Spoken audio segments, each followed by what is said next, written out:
There is a kind of control that does not look like control. No threats. No chains. No shouting. Just a smile, a favor, a gift placed gently into your hands. And the most dangerous part? You may thank the person who is controlling you. Machiavelli understood something about human nature that most people prefer to ignore. Power does not always demand obedience. Sometimes, power creates a debt inside your mind and lets your own conscience do the rest. Think about it. Someone gives you something for free. You accept it. You smile. You say thank you. But then, days later, that same person asks for something. Maybe it is small. Can you help me with this? And somehow, saying no feels uncomfortable. Why? Because the gift was never completely free. It purchased something you could not see. Your sense of obligation. Your attention. Your loyalty. Maybe even your silence. And once you understand this mechanism, you begin seeing ordinary interactions differently. The colleague who constantly brings you coffee. The friend who always pays the bill. The person who suddenly gives you an expensive present. The stranger who offers you an opportunity that seems too good to refuse. The question is not always, what did they give me? The darker question is, what do they expect to receive from me later? Because sometimes the most expensive price is the one you pay after believing something was free. Machiavelli would have recognized this immediately. Not because every gift is manipulation, but because intelligent people understand that human beings are influenced by reciprocity. When someone gives us something, our mind naturally wants to balance the equation. They gave. We should give. They helped. We should help. They sacrificed. We should sacrifice. And this psychological tendency can become a hidden leash. Today, we are going to uncover 5 kinds of free gifts that can quietly create that leash. Not so you become paranoid, but so you become difficult to control. The first is the gift that creates obligation. Imagine someone you barely know suddenly does you a huge favor. They solve a problem for you. They introduce you to someone important. They give you access to an opportunity. You never asked for it. But they insist. Don't worry about it. I've got you. You accept. And at first, you feel lucky. But later, something changes. They make a request. You hesitate. Then your mind reminds you, they helped me before. So you agree. This is where control begins. The person doesn't need to threaten you. They don't need to remind you constantly. The memory of their generosity does the work for them.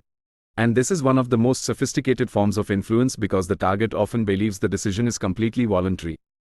That is what makes it powerful. A person can control you without ever giving you an order. They simply create a psychological debt. And psychological debts can be stronger than financial ones. Money can be repaid. But emotional obligation is much harder to calculate. How much do you owe someone who saved you? How much do you owe someone who was there for you? How many favors are required before the debt disappears? There is no clear answer.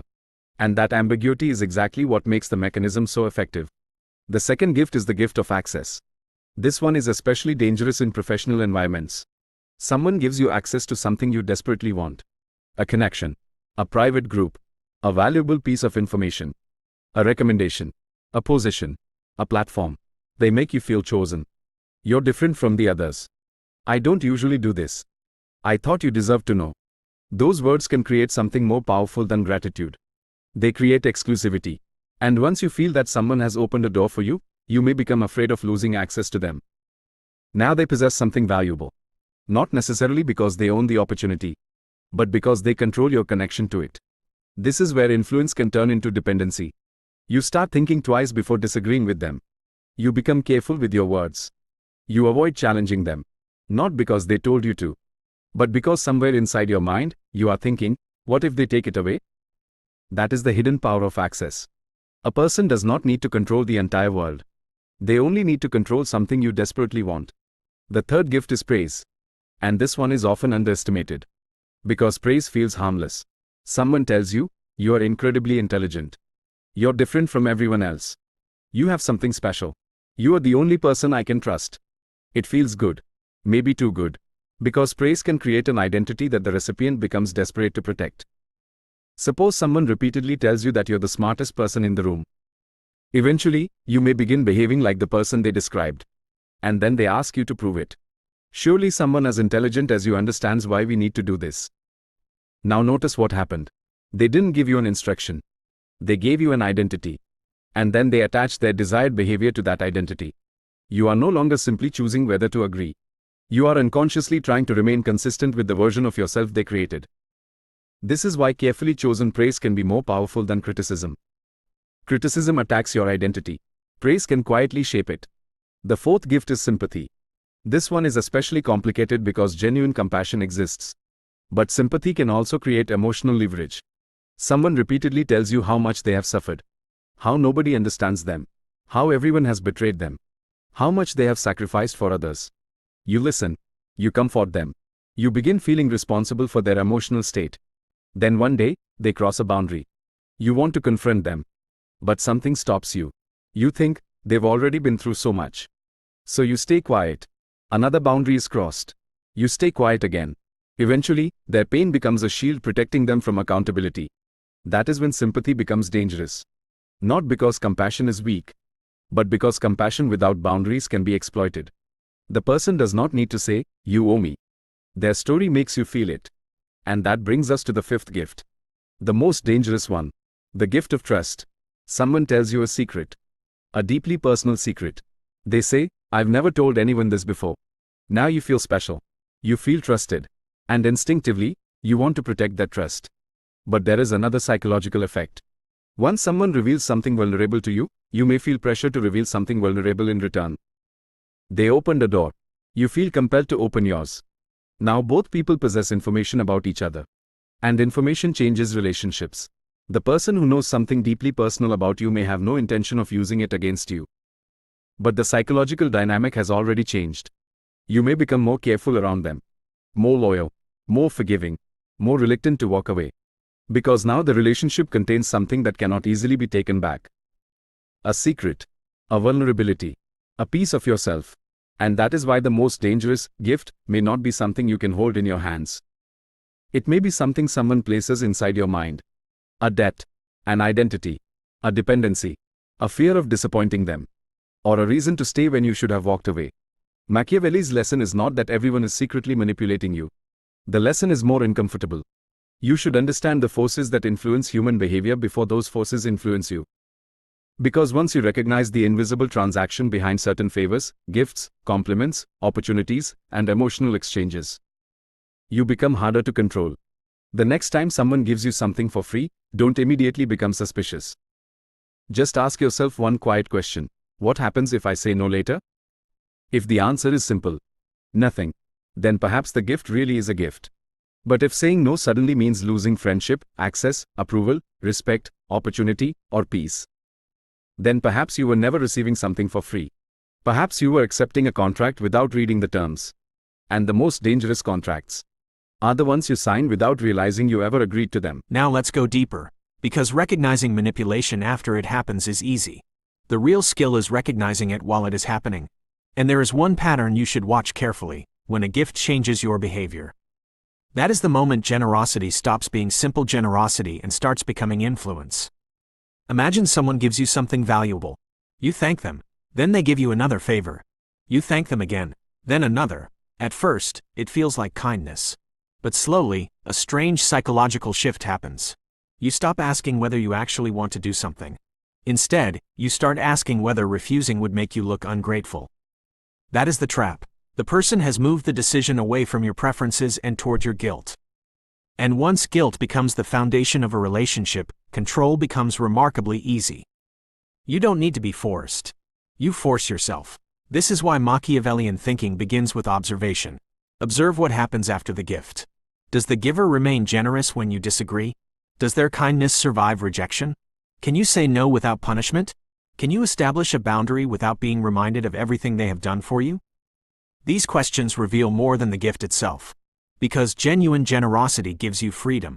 Manipulative generosity slowly takes it away. There is another subtle pattern. Watch what happens when someone keeps reminding you about their generosity. I've always been there for you. Remember who helped you when nobody else did. I did that for you when I didn't have to. At first, these statements sound like reminders. But psychologically, they are invoices. The person is converting past generosity into present authority. They are saying, I gave you something before, therefore I have influence over what you do now. And if you accept that logic, the debt never really ends.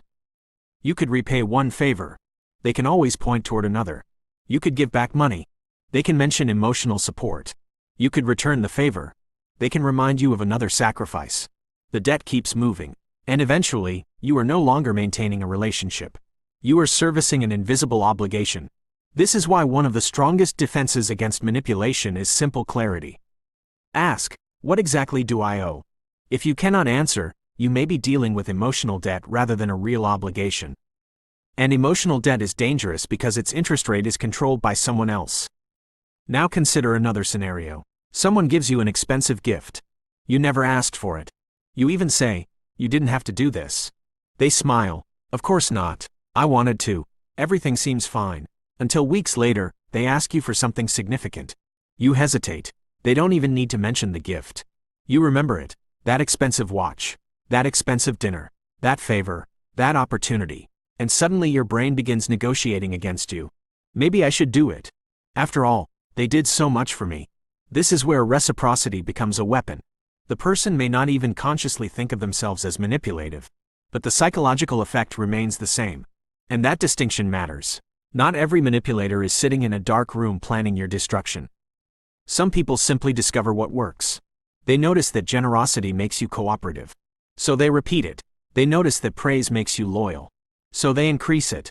They notice that guilt makes you obedient. So they use it. Human beings often repeat behaviors that produce results. And if you never establish boundaries, someone else may eventually establish the rules of your relationship for you. Now think about the gift of attention. This is one of the most overlooked forms of currency. Someone gives you constant attention. They message you every day. They listen to every problem. They make you feel important. They are always available. You begin depending on that attention. Then suddenly they withdraw it. Cold replies, delayed messages, silence, distance, and you begin wondering what you did wrong. This is where attention can become a reward system. Warmth when you behave the way they want. Coldness when you don't. And because humans naturally seek social approval, the cycle can become addictive. You begin modifying your behavior to regain their attention. You apologize when you did nothing wrong. You agree when you actually disagree. You abandon boundaries because you fear emotional distance. The gift was attention. The hidden price became obedience. Machiavelli understood that people can be influenced through fear and desire. But there is another force that sits between them. The fear of losing something you have already received. That fear can be extraordinarily powerful. Think about the employee who receives special treatment from a manager. At first, it feels like recognition. Extra flexibility, private information, better opportunities. Then the employee becomes psychologically invested in keeping that position. They stop questioning questionable decisions. They become loyal beyond reason. Not because they respect the manager, because they fear losing the privileges. This is how dependency develops. And dependency is one of the foundations of power. The more someone believes they cannot afford to lose you, your approval, your access, your resources, or your attention, the more influence you may have over them. But the same principle works against you. If you believe you cannot afford to lose someone, they may have more power over you than you realize. So ask yourself, what am I afraid of losing? Your friendship? Your relationship? Your social position? Your opportunity? Your approval? Your access? Your image? Your comfort? Because whatever you believe you cannot live without can become a handle someone else can grab. And here is where Machiavelli becomes especially relevant. Power is not always about possessing more. Sometimes it is about needing less. The person who desperately needs approval is easier to influence than the person who can tolerate rejection. The person who desperately needs access is easier to influence than the person who can walk away. The person who desperately needs a relationship is easier to influence than the person who knows how to stand alone. This does not mean becoming cold. It means becoming internally independent. You can appreciate a gift without becoming owned by it. You can accept kindness without surrendering your boundaries. You can receive help without giving someone permanent authority over you. And you can be grateful without becoming obedient. That distinction is everything. Because gratitude says, I appreciate what you did. Manipulation says, because I did something for you, you must now do what I want. Those two things may look similar from the outside. Psychologically, they are completely different. So the next time someone gives you something unexpectedly, don't immediately ask, why are they doing this? Ask something more useful. Does this gift leave me free? If yes, accept it. If no, understand the price before you pay it. Because sometimes the most dangerous gift is not the one that asks for something immediately. It is the one that makes you comfortable enough to stop questioning what will be asked later.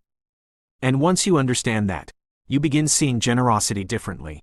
You begin noticing the timing, the pattern, the expectations, the sudden changes in behavior, the subtle reminders, the guilt, the withdrawal, the pressure, and most importantly, you stop confusing kindness with obligation. Because a truly free gift gives you something without taking your freedom in exchange. Everything else deserves a second look. And now you know the real danger. It was never the gift. It was the invisible contract attached to it. A favor can become a debt. Praise can become a leash. Access can become dependency. Sympathy can become emotional leverage. And trust can become a vulnerability. But there is an even deeper lesson hidden beneath all five. Control begins where awareness ends. The moment you stop questioning why someone behaves a certain way, you become easier to influence. The moment you stop noticing patterns, patterns begin controlling you. And the moment you believe you owe someone your obedience simply because they were kind to you once, you have surrendered something far more valuable than money. Your freedom. Machiavelli's world was built around power, perception, loyalty, fear, ambition, and human nature. But his greatest lesson isn't that you should become manipulative. It is that you should become difficult to manipulate. Learn to recognize the invisible exchange. When someone gives you something, observe what happens afterward. When someone praises you, ask yourself whether they are appreciating you or shaping you. When someone helps you, notice whether they respect your ability to say no. When someone offers you access, ask yourself whether you are becoming dependent on the person providing it. And when someone constantly reminds you of everything they've done for you, pay attention. Because kindness that requires obedience is not kindness. It is leverage wearing a friendly face. Remember this: you can be grateful without being controlled.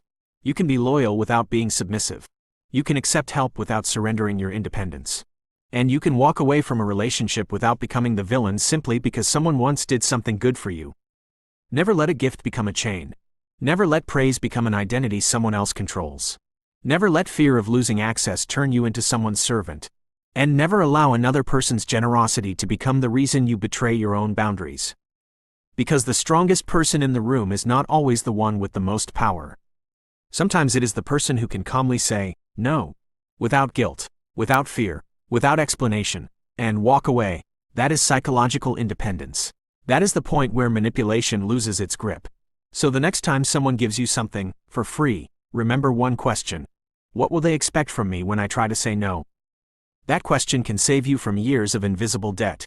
If this video made you look differently at the people around you, don't keep that awareness to yourself. Like this video, subscribe to the channel, and comment below. Nothing is free. Because the people who understand human nature don't just watch the game. They learn to recognize the rules. And if you want to see the darker side of psychology, power, manipulation, and human behavior, stay here. Because this was only the beginning. The next lesson may make you question the people you trust the most.